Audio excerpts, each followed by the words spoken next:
अहिल्यानगरमध्ये विद्युत विभागातील कंत्राटी कर्मचारी धीरज परदेशी यांच्यावर झालेल्या हल्ल्यामध्ये त्यांचा उपचारादरम्यान मृत्यू झाला। या घटनेनंतर आता जैन मुनी निलेश चंद्र यांच्या वक्तव्यामुळे नवा वाद निर्माण झालाय। दसरा असो की नसो, घरात तलवार ठेवली पाहिजे असं आवाहन त्यांनी केलंय। मात्र जैन धर्माची शिकवण अहिंसेची असताना मुनींच्या या आक्रमक भूमिकेवर आता प्रश्न उपस्थित होत आहेत। बघूया याचाच आढावा घेणारा हा रिपोर्ट। दसरा असो या नसो, पण घरातली एक तलवार असो, आपली प्राणाची रक्षा करण्यासाठी घरात तलवार ठेवणं अति गरजेचं आहे। आपल्या आक्रमक स्वभावासाठी आणि वादग्रस्त विधानासाठी चर्चेत आलेल्या जैन मुनी निलेश चंद्र यांचं हे वक्तव्य। दसरा असो या नसो, पण प्रत्येक घरामध्ये तलवार असते। अहिल्यानगरमध्ये महानगरपालिकेच्या विद्युत विभागातील कंत्राटी कर्मचारी धीरज परदेशी यांच्यावर काही मुस्लिम तरुणांनी हल्ला केला। त्यामध्ये गंभीर जखमी झालेल्या धीरज यांचा उपचारादरम्यान मृत्यू झाला। या घटनेच्या अनुषंगानं जैन मुनींनी हे वक्तव्य केलं। दसरा असो या नसो, पण घरातली एक तलवार असो, आणि प्रत्येक घरातनी आपली प्राणाची रक्षा करण्यासाठी घरात तलवार ठेवणं अति गरजेचं आहे।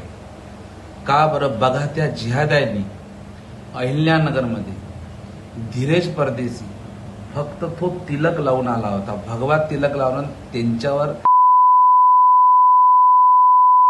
हल्ला केला। ही परिस्थिती महाराष्ट्रामध्ये आहे। शुक्रवारी संध्याकाळी मुकुंदनगरच्या दर्गा दायरा परिसरामध्ये धीरज परदेशी हा विद्युत पोलचे काम करण्यासाठी गेला होता। त्याचवेळी त्याच्यावरती हल्ला झाला। धीरज हा हिंदुत्ववादी असल्यानं त्याच्यावरती हल्ला झाल्याचा आरोप हा त्याच्या पत्नीने केलाय। धीरजच्या मृत्यूनंतर नगर शहरामध्ये गेल्या 2 दिवसांपासून बंद पाळण्यात आला होता।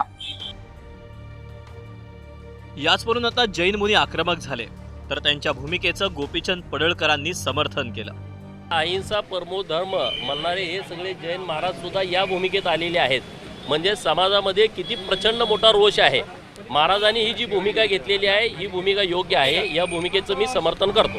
गोपीचंद पडळकरांनी जरी समर्थन केलं असलं तरी मंत्री मंगलप्रभात लोढा यांनी मात्र या विषयावर हात जोडून बोलणं टाळलं।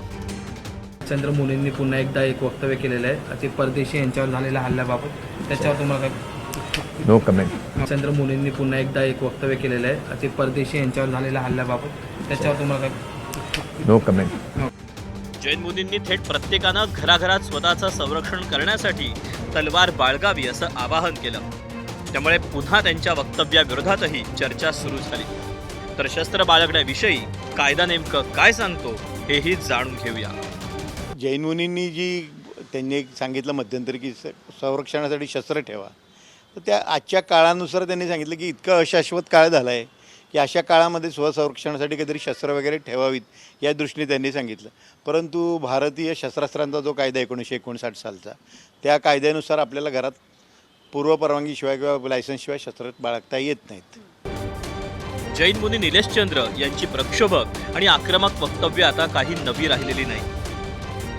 मात्र तरीही ज्या जैन धर्मात अहिंसेची शिकवण दिली जाते आणि जो जैन धर्म सम्यक चरित्र सांगत नैतिक मूल्यांचं पालन करण्याची ग्वाही देतो, त्याच धर्माचे जैन मुनी थेट तलवारी बाळगण्याची भाषा करत असल्यानं मुनी निलेश चंद्र यांची भूमिका समस्त जैन समाजाला कितपत मान्य आहे असा सवाल उपस्थित होणं साहजिक आहे। ब्युरो रिपोर्ट, ABP माझा।